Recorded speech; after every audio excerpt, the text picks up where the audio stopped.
Love under the Eiffel Tower. Paris was a city of lights and dreams. I had always wanted to visit. One day I finally did. The streets were full of people. The smell of fresh bread was in the air. I walked slowly, looking at the old buildings. Everything was beautiful. The river flowed quietly. The sound of music came from a small cafe. People sat outside, drinking coffee and talking. It felt like a dream. Then I saw the Eiffel Tower. It was tall and shining in the sun. My heart beat fast. I had seen it in pictures, but now it was real. I stood there for a long time. People took photos. Children laughed and ran around. A couple held hands and smiled at each other. The air was warm and the sky was clear. I took a deep breath. This place was special. I decided to sit on a bench. I watched the sky change color. The sun was setting and the tower looked golden. The wind was soft and gentle. Then I saw her. She was standing near the tower. She had long brown hair. She wore a blue dress. She looked at the tower with big, bright eyes. She seemed lost in thought. She held a small notebook in her hands. Something in my heart changed. I did not know her, but I wanted to. She looked around, then wrote something in her notebook. A small smile appeared on her face. She turned and started to walk away. I felt a strange feeling. I did not want her to leave, but I did not move. I just watched her go. Her dress moved with the wind. Soon she disappeared into the crowd. That night I could not sleep. I kept thinking about her. Who was she? What did she write in her notebook? Would I see her again? Paris was big. Maybe I would never find her. But something inside me said that this was only the beginning. The next day I went back to the Eiffel Tower. The sky was blue and the air was fresh. People walked around, taking pictures and enjoying the morning. I sat on the same bench. My eyes searched the crowd. I did not know why, but I hoped to see her again. I told myself it was foolish. Paris was a big city. She could be anywhere. But still, I waited. Minutes passed, then hours. I drank a cup of coffee from a small cafe nearby. The smell of warm croissants filled the air. I watched the tourists and listened to their voices. Different languages mixed together like music, but my mind was not on them. I kept thinking about her, the girl with the blue dress and the notebook. Then something happened. A soft wind blew and a small piece of paper floated through the air. It landed near my feet. I picked it up. The paper had words written in small, neat letters.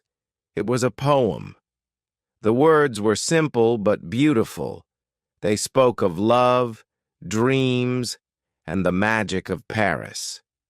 My heart beat faster. Could it be hers? I looked around, searching for her. Then I saw her again. She stood near a street artist, watching him paint.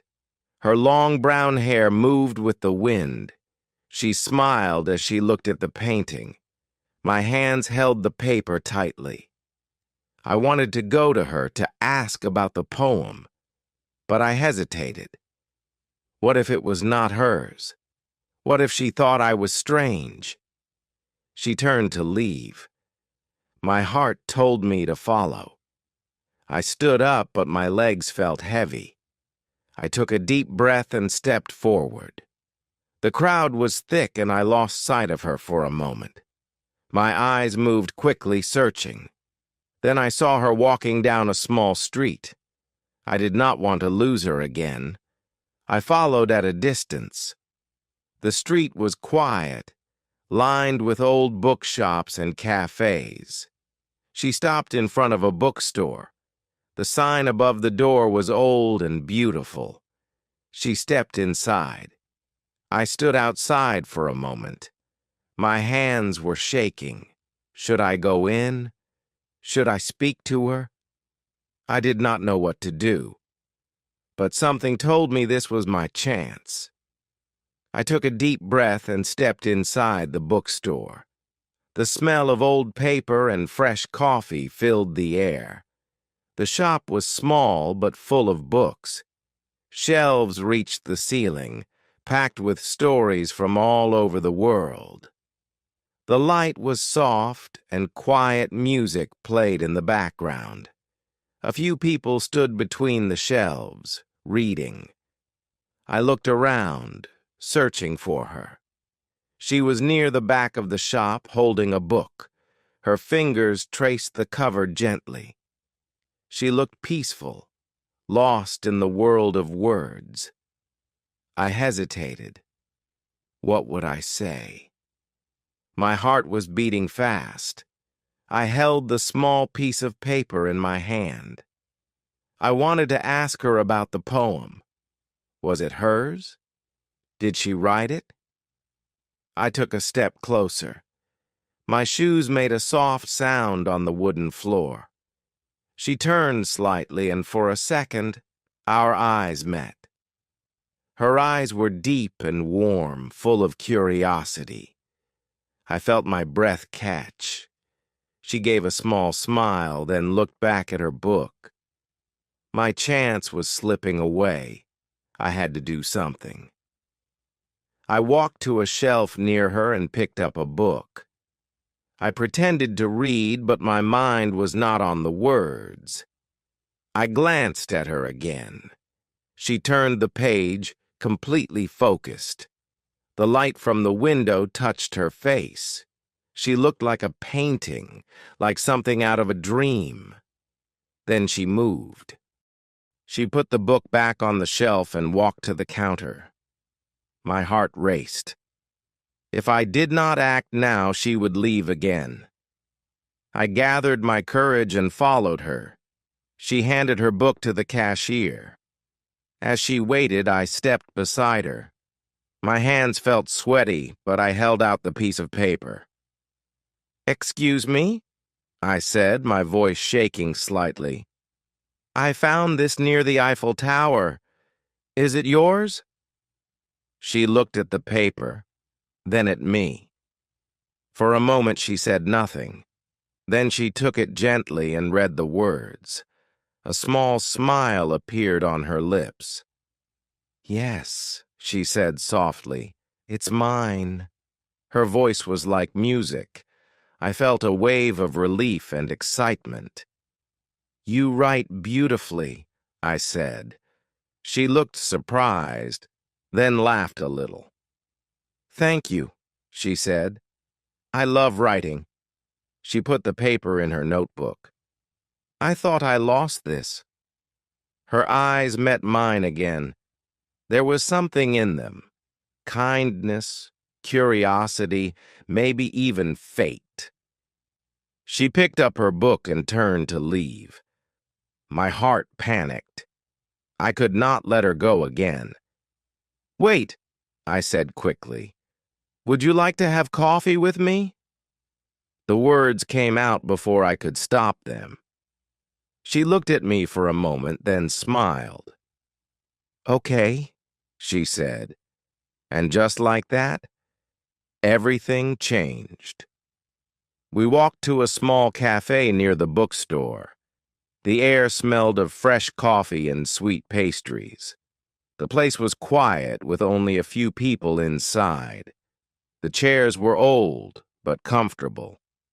The walls were filled with pictures of Paris from long ago. Soft music played in the background. It felt warm, like a hidden corner of the city made for dreamers. She chose a table by the window. The sunlight touched her face, making her eyes shine. I sat across from her, still holding my breath. A waiter came and we ordered coffee. She smiled at me, and for a moment I forgot how to speak. My heart was beating fast, but I tried to stay calm. "So you like writing?" I asked, trying to start a conversation. She nodded, stirring her coffee slowly. "Yes," she said. "Writing is my way of keeping memories alive." She looked at her notebook and ran her fingers over the cover. "I write about places, about people, about love." Her voice was soft, full of meaning. I wanted to know more. "And Paris?" I asked. "What does Paris mean to you?" She thought for a moment, then looked outside. "Paris is a city of moments," she said. "Every street, every cafe, every bridge holds a story." She turned back to me. "And you? Why are you here?" I smiled. "I always dreamed of coming to Paris," I said. "I wanted to see the Eiffel Tower, to walk along the river, to feel the magic of this city." I hesitated, then added, "But I didn't know that Paris would also lead me to you." She looked at me, surprised. Then she laughed, a soft, beautiful sound. "That's a good line," she said. "Do you always say things like that?" I shook my head, smiling. "No," I admitted, "only when it's true." We talked for hours. The coffee grew cold, but we did not notice. She told me about her travels, about the people she had met. I told her about my life, my dreams, my love for stories. With every word, I felt close at her, as if we had known each other forever. The sky outside turned golden, then pink. Time had passed too quickly. She glanced at her watch and sighed. "I should go," she said. My heart sank. I did not want this to end. "Will I see you again?" I asked. She looked at me for a long moment, then smiled. "Meet me tomorrow," she said. "Same place, same time." I watched her walk away, her blue dress moving with the wind. The cafe felt empty without her, but I was not sad. I knew this was only the beginning. The next day, I arrived early at the cafe. The city was waking up slowly. The smell of fresh bread filled the air. The river shone under the morning sun. People walked by, talking, laughing, living their Parisian lives. I sat at the same table by the window. My heart was full of excitement and nervousness. Would she come? Minutes passed, then an hour. I sipped my coffee, but it tasted different without her. I looked at the door every few seconds. The world outside moved fast, but time felt slow for me. Maybe she had changed her mind. Maybe yesterday was just a moment, and moments do not always last. Doubt started to grow in my mind. Then the door opened. She walked in, wearing a white dress this time. Her hair was tied back, and her eyes were full of light. She saw me and smiled. The doubt in my heart disappeared. She came. She was here. She sat across from me just like before. "Did you wait long?" she asked, tilting her head slightly. I shook my head. "Not at all." I lied. She laughed as if she knew the truth.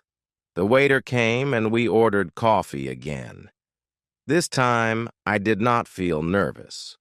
We talked about everything. She told me about her favorite books, her favorite places in Paris, the little corners of the city that tourists never see. I listened, fascinated. Every word she spoke made me want to know more. She was like a book I never wanted to finish. At one point, she looked out the window and sighed. "I love Paris," she said. "But sometimes I feel like a visitor here, even after all these years." I frowned. "Why?" I asked. She turned back to me, her smile softer now. "Because Paris is always changing. People come and go. Nothing stays the same." Her words stayed with me. I did not want to be another passing moment in her life. I wanted to be something more. But how could I tell her? How could I ask for more time when we had only just met? The sun moved higher in the sky. Hours passed without us noticing. When she finally looked at the time, she sighed again. "I should go," she said. I felt the same sadness as yesterday. "Will I see you tomorrow?" I asked. She hesitated, then nodded. "Yes," she said. "Same place, same time." She stood up and walked to the door. Before leaving, she turned back. "Thank you," she said. "For what?" I asked. She smiled. "For finding my poem." Then she was gone. I sat there for a long time, thinking about her words. Paris was always changing. People came and went. But deep in my heart, I knew one thing. I did not want to be just another passing moment. Days turned into weeks. Every afternoon, we met at the same cafe. Every day, I learned something new about her. She loved old bookstores. She always carried her notebook. She believed in fate, but also in choices. She laughed when I tried to speak French, correcting me gently. She made the world feel lighter, brighter. We walked through Paris together, along the river, across the bridges, through the quiet streets tourists never found. She showed me her favorite places: a hidden garden behind an old church, a small bakery with the best chocolate cake, a rooftop where the whole city stretched before us like a painting. Every moment with her felt like a story being written. One evening, we returned to where it all began. The Eiffel Tower. The sky was deep blue, and the tower glowed golden. People around us laughed, took pictures, held hands. But for me, there was only her. The way the light touched her face, the way her eyes reflected the stars. I took a deep breath. My heart pounded. This was the moment. I reached into my pocket and pulled out a small box. My hands shook, but I did not hesitate. "I have something for you," I said. She turned to me, curious. I opened the box.